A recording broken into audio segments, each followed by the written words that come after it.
नमस्कार दोस्तों, जब से इंडिया गठबंधन ने गोदी मीडिया के 14 एंकरों को बॉयकॉट किया है, तब से इन एंकर्स के जबरदस्त मिर्ची लगी हुई है। एक तरफ तो ये लोग ये दिखाने की कोशिश कर रहे हैं कि विपक्ष के बॉयकॉट से हमें कोई फर्क नहीं पड़ता, लेकिन दूसरी तरफ लगातार ट्वीट करके और दूसरे पत्रकारों को टारगेट करके अपनी खिसियाहट भी दिखा रहे हैं। इन एंकर्स का अपने बॉयकॉट को लेकर क्या कहना है, अब जरा ये भी देख लीजिए। अदिति त्यागी कह रही हैं, देश के लिए सवाल पूछने वालों की लिस्ट में अपना नंबर पहला है, त्यागी डरते नहीं है, जय हिंद। इस पर लोगों का कहना है कि पहली बार देख रहे हैं कि रूलिंग पार्टी से सवाल न करके विपक्ष से सवाल किया जाता। गैस सिलेंडर 400 रुपए का था, 1200 का कैसे हो गया? पेट्रोल 60 से 100 पे कैसे पहुंच गया? G20 का बजट 900 करोड़ था, 4100 करोड़ कैसे खर्च हो गए?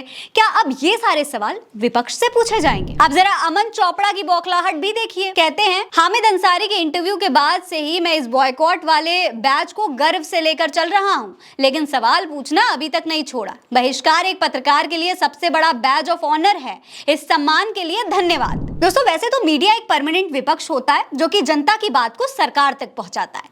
मीडिया के लिए सरकार की आलोचना और बहिष्कार बैज ऑफ ऑनर होता है। इसी वजह से मीडिया को लोकतंत्र में प्रिविलेज भी मिली हुई है, लेकिन गोदी मीडिया विपक्ष से बॉयकॉट होने में ही गदगद हुआ जा रहा है, पता नहीं क्यों। अमीश देवगन भी सरकार की पूंछ पकड़कर हिलना डुलना ही अपना परम कर्तव्य समझते हुए ट्वीट कर रहे हैं। कमिटेड जुडिशरी की बात करने वाले कमिटेड मीडिया चाहते हैं, ये सेना प्रमुख को गुंडा कहते हैं, सनातन धर्म को धोखा कहते हैं, और तो और सनातन को समाप्त ही करना चाहते हैं। ये भारत के वोटर को श्राप देते हैं, ये श्री राम के पैदा होने का सबूत मांगते हैं, ये सर्जिकल स्ट्राइक का सबूत मांगते हैं, पर सवालों से भागते हैं। इनके लिए भी विपक्ष से सवाल पूछना ही इनकी ड्यूटी है दोस्तों। अब जरा इनको देखिए, ये सीनियर एंकर रुबिका लियाकत है। इनका पोस्ट देखकर भी लग रहा है कि इन्होंने कभी भी मीडिया एथिक्स की क्लास नहीं की, हमेशा बंक ही मारा। इसीलिए इन्हें भी लगता है कि विपक्ष से सवाल पूछना ही इनका कर्तव्य है, क्योंकि प्रधानमंत्री से तो बस ये यही पूछ सकती हैं कि मोदी जी, आप टॉनिक कौन सा पीते हैं? लियाकत जी लिखती हैं, इसे बैन करना नहीं, इसे डराना कहते हैं, इसे पत्रकारों का बहिष्कार नहीं, सवालों से भागना कहते हैं।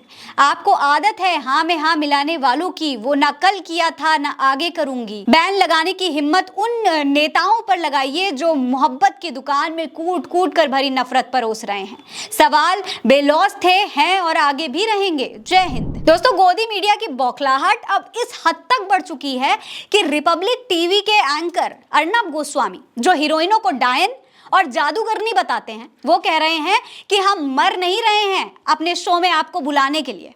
बॉयकॉट ने जैसे इन लोगों का दम ही निकाल दिया हो। लोग कह रहे हैं कि कहीं इस बॉयकॉट के बाद गोस्वामी दोबारा से टीवी पर लाइव आकर मुझे ड्रग दो, मुझे ड्रग दो, मुझे ड्रग दो चिल्लाना ना शुरू कर दे। सुधीर चौधरी कह रहे हैं, इंडिया गठबंधन के सामने जो पत्रकार और न्यूज एंकर डटकर खड़े थे, जिन्होंने चरण चुंबन बनने से इनकार कर दिया, अब उनका बहिष्कार होगा। लगभग आधे भारत में इन गठबंधन की सरकारें हैं। जब लालच, पुरस्कार और FIR भी काम नहीं आए, तो अब बहिष्कार। भारत की मीडिया को अब पूरी ताकत और एकता के साथ इनको जवाब देना चाहिए। ये बहुत खतरनाक स्थिति है दोस्तों। पिछले 9 साल से गोदीगिरी करने के बाद इनको अब याद आ रहा है कि अब देश के आधे से ज्यादा राज्यों में विपक्ष की सरकार है। इसीलिए अब इनको लग रहा है कि पिछले 9 साल से जो ये कर रहे थे, वही दूसरे पत्रकार भी करने वाले हैं। सुशांत सिन्हा जी की बिलबिलाहट की तो हद हो गई है। वो एकदम सस्ते सड़क छाप ट्रोलर की भाषा बोलने लग गए हैं। कह रहे हैं, क्योंकि इंडिया में आखिरी में ए अलायंस यानी गठबंधन के लिए है, इसलिए आज से बुलाते समय ध्यान रखें, गठबंधन का नाम इंडी है, गठबंधन के पत्रकार चिंदी हैं। दोस्तों, सुशांत तो ये भी कह रहे हैं कि मैं तो डिबेट करता ही नहीं हूं, कैसे मेरे शो में आ जाओगे? लेकिन इंडिया गठबंधन ने पहले ही कह दिया है दोस्तों कि आप शो करो ना करो या जब भी करो, आपका बॉयकॉट ही रहेगा। दोस्तों, ये वही पत्रकार हैं जिनकी सरकार से सवाल पूछने की रत्ती भर भी हिम्मत नहीं है। जब सत्ताधारियों से सवाल पूछने पर पत्रकारों को जेल भेज दिया जाता है या नंगा करके जेल में खड़ा कर दिया जाता है, तो इनके मुंह से चू तक नहीं निकलता। लेकिन विपक्ष ने इन्हें इनकी नफरती पत्रकारिता के लिए बॉयकॉट कर दिया, तो अंगूर खट्टे लगने लगे। इस खबर में इतना ही। ये खबर आप उल्टा चश्मा UC पर देख रहे हैं। मेरा नाम फरहीन अंसारी है। जय हिंद, जय भारत।